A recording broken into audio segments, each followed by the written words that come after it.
কি হয়েছে বলো বলো বলো, হ্যাঁ বলো বলো বলো বলো। পায়ে পড়তে হবে না, পায়ে পড়তে হবে না, পায়ে পড়তে হবে না, ওঠো ওঠো। কোথায় যাবা, কোথায় যাবা? হ্যাঁ আনু, আনু কি আবার বলো? হ্যাঁ হ্যাঁ আনু, কোথায় দেখি আমার দিকে তাকা, আমার দিকে তাকা। কোথায় যাবা? আনু বাড়ি যাবা? এই হচ্ছে আমাদের খেলা दोपहर। हाँ बताओ। बैट तो लग गई, आउट तो है। 11টা বাজে, কেউ বলবে? এই ও দাদু দিয়ে যাচ্ছে দিদি ভাই। আসেন বাপি আসেন। সেইটাই হচ্ছে কথা, জানো কি করব বুঝতে পারছি না, জানি না আর কতদিন থাকতে পারবো আমাদের এই স্মৃতি। এই যে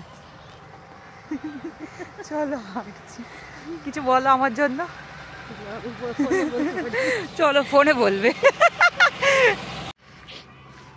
মাগো আমার তো কি ঠান্ডা লাগে, এই মানুষের দেখো পুরো প্যাক, সবাই প্যাক, আমার পুরো চোখের জন্য পুরো প্যাক হয়ে গেছি।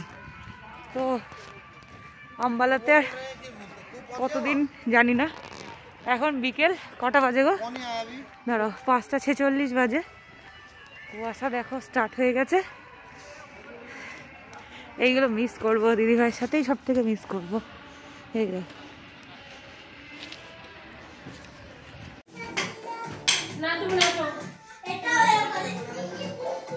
মানো নাচো এদের।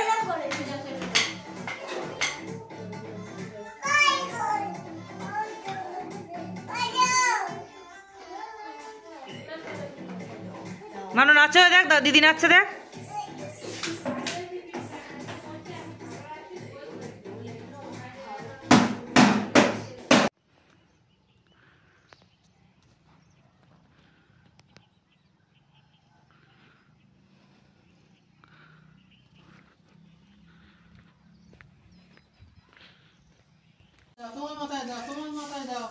আম্বালাতে লাস্ট রান করা। মানো টাকা, এই মানো টাকা, টাকা টাকা, মানো টাকা, এই মানো। হ্যাঁ ওইটা ওদের দেখো, আমারে দেখো, দেখো। এই হচ্ছে মহল, প্রতিদিন এই খেলা হয় লাস্ট ডে।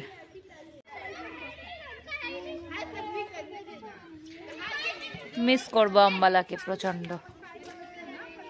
এই যে টাকা,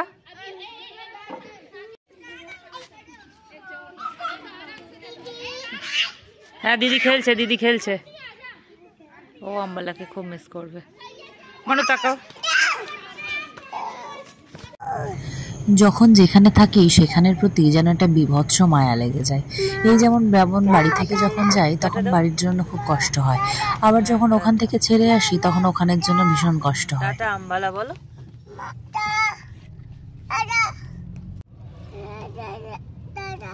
দাদা আছে,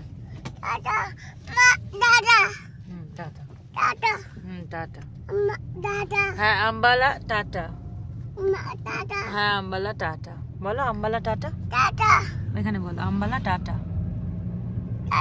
টাটা আম্বালা টাটা, টাটা দিয়েছো আম্বালা, ঠিক আছে।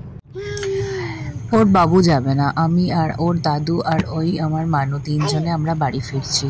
তো আমার কাছে এটা ভীষণ ডিফিকাল্ট ছিল, তার কারণ ওর বাবা ছাড়া একা একা ভীষণ কষ্টের বাচ্চাটাকে নিয়ে। দেখো না, ও বুঝতে পারছে না যে ওর বাবু যাবে না, ভীষণ ওর বাবা মেয়ে দুজনেই ভীষণ কষ্ট পাচ্ছিল। মানে এটা একটা বিচ্ছিরি জার্নি ছিল আমাদের কাছে, কি বলবো, ভীষণ কষ্টের। রাত্রে আমাদের প্রায় 11:30টার ট্রেন ছিল, কিন্তু একটু লেট হওয়ায় আরও রাত হয়েছিল। তো রাত্রেবেলা ওর বাবা ভীষণ চুপি চুপি চলে গেছিলো।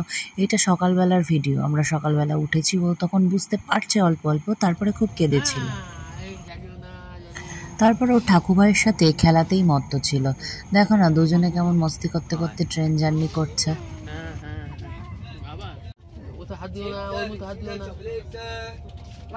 चॉकलेट आ गया, चॉकलेट आ गया, चॉकलेट आ गया, चिप्स है, बिस्किट है, चॉकलेट।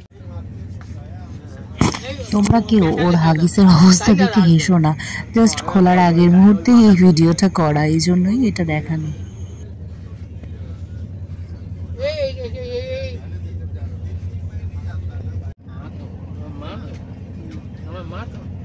না কামড়াও। এই লাইটটার 12 বাজি 13 করে তাই যাবে। আচ্ছা ঠিক আছে ঠিক আছে। এই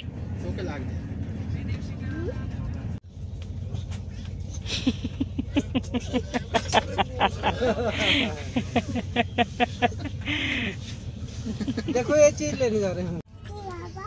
তাকাও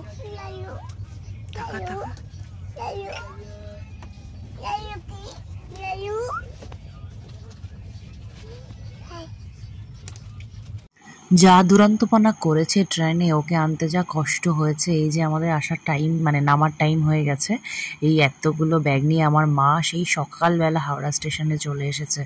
মানে বীভৎস কষ্ট করেছে মাকে আর কি বলবো, সেই সকালবেলা হাওড়া স্টেশনে। তো আমরা এই নামবো এবার। এদিকে তাকাও।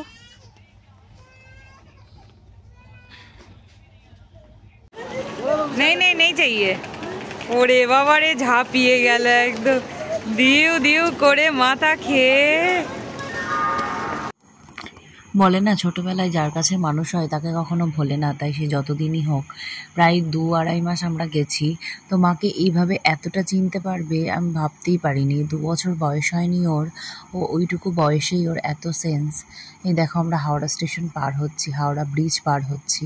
বেশ এই জায়গাগুলো খুব নস্টালজিক লাগে আমার কাছে, মানে যারা কলকাতার বাসিন্দা তাদের কাছে, সবার কাছে মানে ঘরে ফেরার আনন্দ না একটা বীভৎস আলাদা। আর হলুদ ট্যাক্সিতে ওঠা মানেই কলকাতা কলকাতা একটা ফিলিংস। মানো তাকাও, হাওড়া ব্রিজ, তাই না? হাওড়া তাকাও মানো।